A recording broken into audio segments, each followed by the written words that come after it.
Now, joining us from West Jerusalem, Naftali Bennett, who served as Israel's defense minister in 2019 and 2020, is the chairman of Yamina, an Israeli political alliance. Mr. Bennett, thank you for your time today. We do appreciate it. You will have heard me speaking to the reporter there in Gaza, and perhaps you heard before me speaking to a lady living there telling us about the night she had. None of them expect this to get any better any soon. Do you agree? It's up to Hamas. As long as Hamas keeps it a deliberate attack in order to murder Israelis across the state. By the way, Arabs and Jews alike. Hamas already murdered 2 Arab Israelis in Lod, the city of Lod.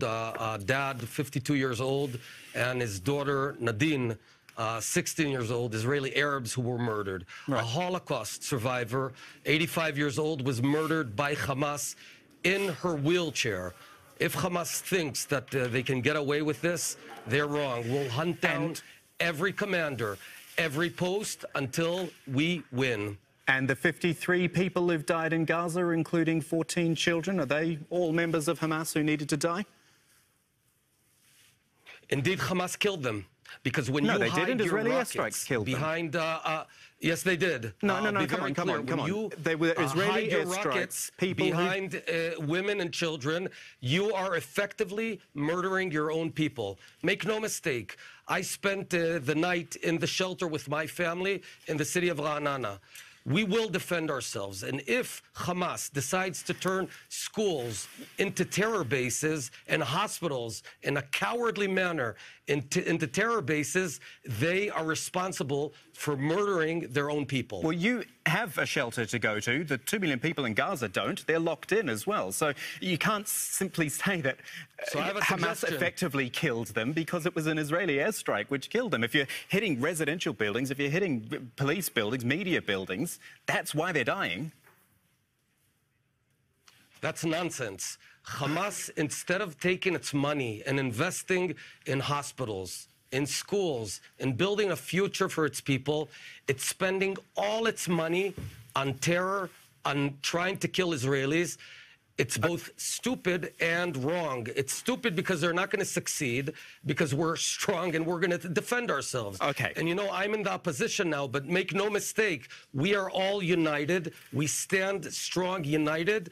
And there's one way for this to stop, for Hamas to lay down its arms, and then it'll stop. OK, let's talk politics then, Mr. Bennett, because you are in a position to actually tell us about the political situation that exists in Israel and how it is contributing to what's going on at the moment. The fact is, Israel doesn't have well, it's still in political limbo, technically. In fact, you could end up being a future Prime Minister of Israel. Is this affecting what is happening now, the fact that Prime Minister Netanyahu doesn't know his future, that he has corruption charges against him? Is this contributing to the whole problem? This is not about Netanyahu, and it's not about left and right in Israel, and I will certainly back Netanyahu and Minister Gantz and the government of Israel at this very difficult moment. When we get hundreds of rockets a night on Israel, we all stand united. No one will divide us, and we'll fight back. The performance, then, of Prime Minister Netanyahu, you say you back him there, but, I mean, surely there is still a political process ongoing in Israel at the moment to try to form a new government, as I said, one which you would be part of. Well, we're a democracy. I'm darn proud of that we're a democracy. And yes, part of democracy is the ability to criticize one another. But we in Israel have a sort of a unspoken rule. When we're at war with an enemy who wants to annihilate us, we stand together. What would you do differently, though?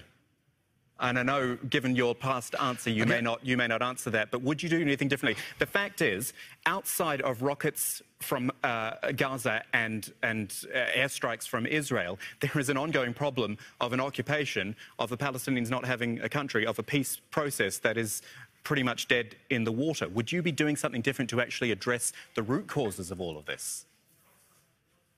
No, that's not the root cause of it. The root cause is a decision the terrorists that whatever happens, they want to destroy Israel. I mean, so if you didn't, Gaza. but if you didn't have your own country and you were locked away like that, to Hamas. No, they're not locked away. We gave Hamas they're literally locked everything, into Gaza. Unfortunately, Israel controls it. No. If they control, and if they decide that they want to start governing and stop being a failed terror state, which is a miserable future for their own people, they'll find a peaceful neighbor. But if they continue this, it's just going to get worse. Okay, and I'm telling every commander, every soldier of Hamas, we're after you. We're coming after you. We're not going to let off. So you might as well stop shooting at Israel. Let me phrase it differently then. Do you accept that Israel is an occupying force in the Palestinian territories? Absolutely not. We live in Israel. It's been our homeland for thousands of years. So what's the occupied West Bank? What's Gaza? What are they? Home. The West Bank, I call it Judea and Samaria. It's part and parcel of Israel. Yes, I'm cognizant to the fact that there's almost 2 million Palestinians living there, and they deserve to live in dignity, and we provide that. That is not the root cause. You know, the Arabs have tens of countries to live in. We respect our neighbors. We respect Israeli Arabs, but that is certainly not the root cause. The root cause is that they want to annihilate us. Just listen to what Bahar said. We're going to go out and kill every single Jew. So that's not anyone who's seeking peace, and I don't buy any of this rubbish. You don't believe then that a change in the status quo, a change which would actually give the Palestinians a homeland which they govern themselves, that would actually change things, that we wouldn't have this cycle which we have been stuck in for so many years?